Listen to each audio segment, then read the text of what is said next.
My name is Morgan Norris, and I'll be talking about specimen collection. The first thing you want to do whenever you're going into the client's room, you want to introduce yourself, take your name, tell them you're their nurse, and you will be collecting the collection from them. You want to make sure that you do proper hand hygiene too before you do this.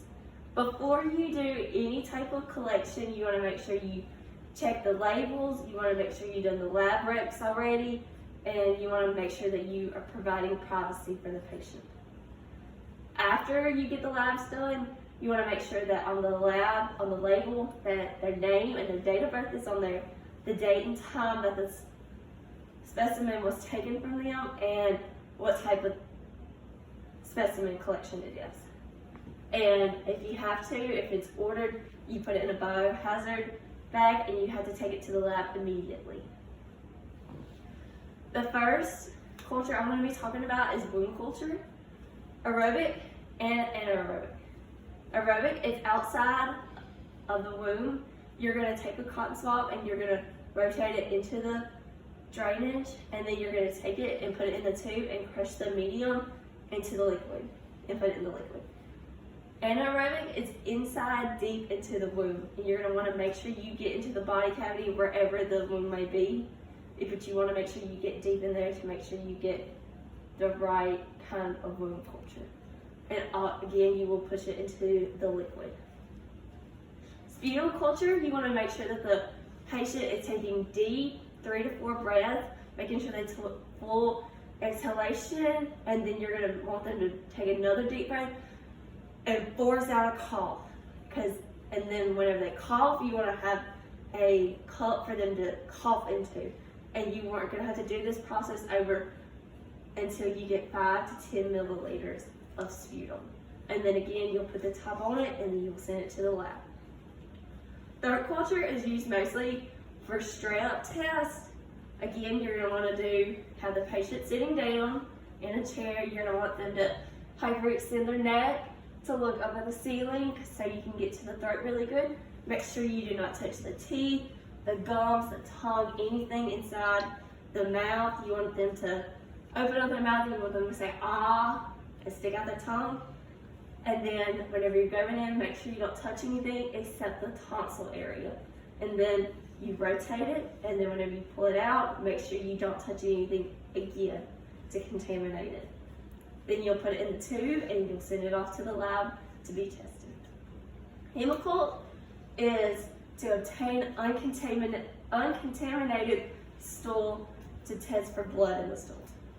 Again, you're going to take a stick and you're going to want to get one side of the stool and you're going to get a small amount, and you're going to open up your test and you're going to put the first amount of stool on the square and you're going to smudge it in, just a small amount just to get a good layer on there. And then you're going to get another side of the stool and another piece of stool, and you're going to do the same process again on another square. Then you will close the test, you'll turn it upside down, or you'll turn it to the other side. You'll take the Hemocult droplets and you'll put it in the squares, and if there's any type of color change, it's a positive reaction. Blood glucose testing. It's used mostly for diabetics. Whenever you're doing this test, you want to make sure you clean the finger with alcohol prep pad. You want to make sure, if you want to go ahead, you can massage the finger to make sure you get any type, a little extra blood going into the finger. You want to make sure to prick on the side of the finger, not in the middle. Whenever the first drop of blood comes, you want to discard it because it could be contaminated by the alcohol prep pad, and it could give a false test or false high in the blood glucose levels, or a false low, and you don't want that. You would then take the second amount of blood, and that will be what you use for your test, and you will put cotton swab over the hole or over the place that you pricked, and then a band-aid. 24-hour, you were going to instruct the family, the patient, and the staff about what a 24-hour urine sample is, because you want to make sure that nobody contaminates the urine, nobody discards it, or it doesn't go away. You want to make sure everybody knows. Whenever the patient pees for the first time, you will disregard it, and that's whenever the time starts.